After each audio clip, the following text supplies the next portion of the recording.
Hello YouTube, Melissa here for my 100 Pound Meltdown, coming to you with week 40 of my weight loss journey.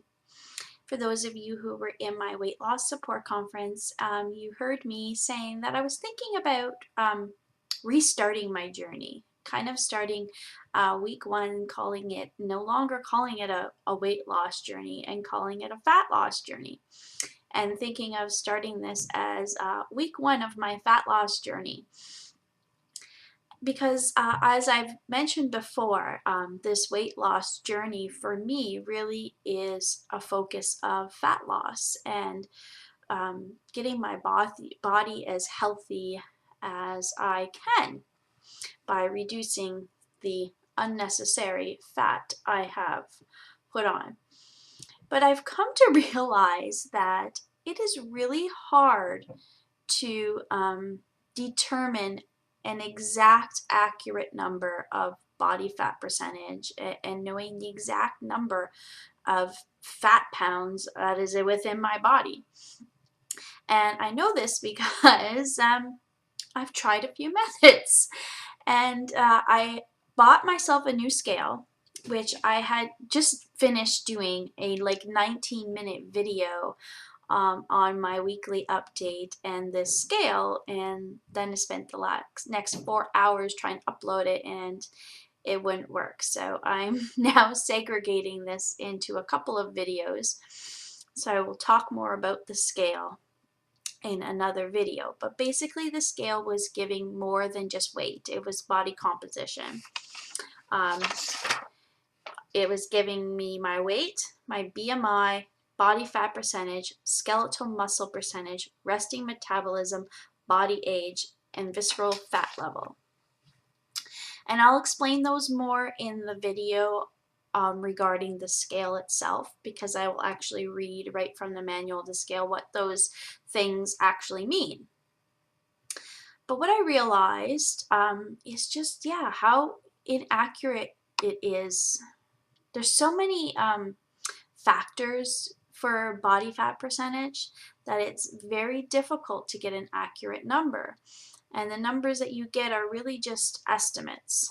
So it's really hard for me to try to say that this was a fat loss journey. I wouldn't be able to exactly say, okay, I have lost this much fat, because as much as I want to find something that will tell me exactly how much fat and exactly how much muscle I gain each week, I guess there really is no such device.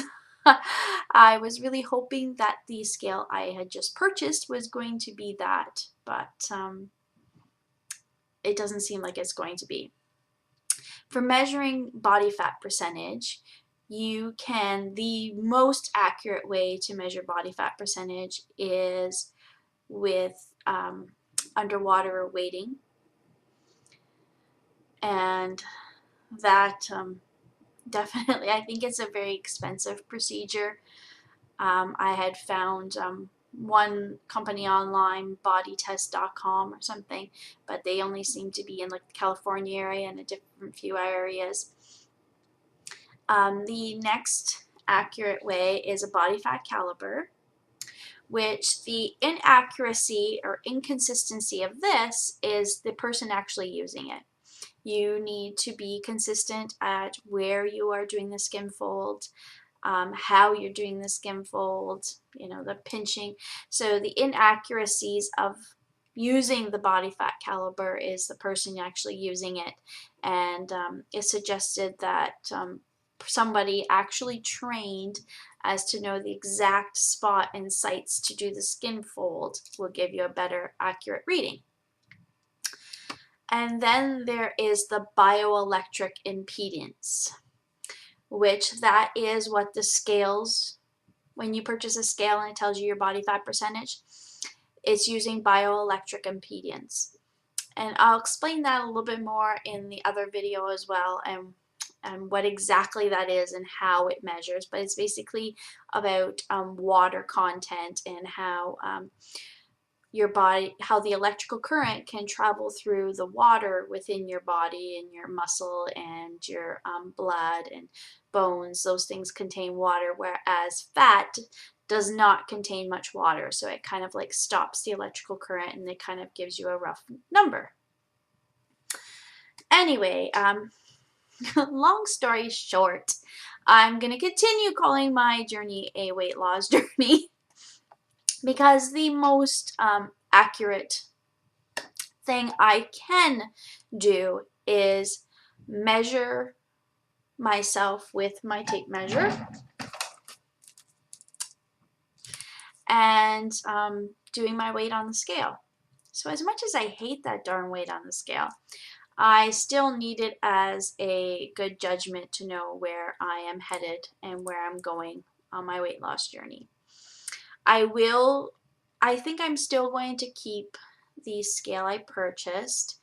It does give me some numbers that I think are really interesting, and I would like to see, you know, how that data changes. So I will include in that video what that scale had told me, and I will kind of update you as to what it tells me in the future.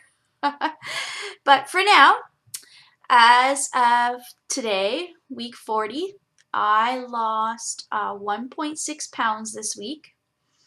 I weighed in at 201.4, getting closer to Wonderland, definitely getting closer. That means I've lost a total of 37.6 pounds. I also lost half an inch in my thigh. Exciting, exciting. Which means I've lost 26 inches so far.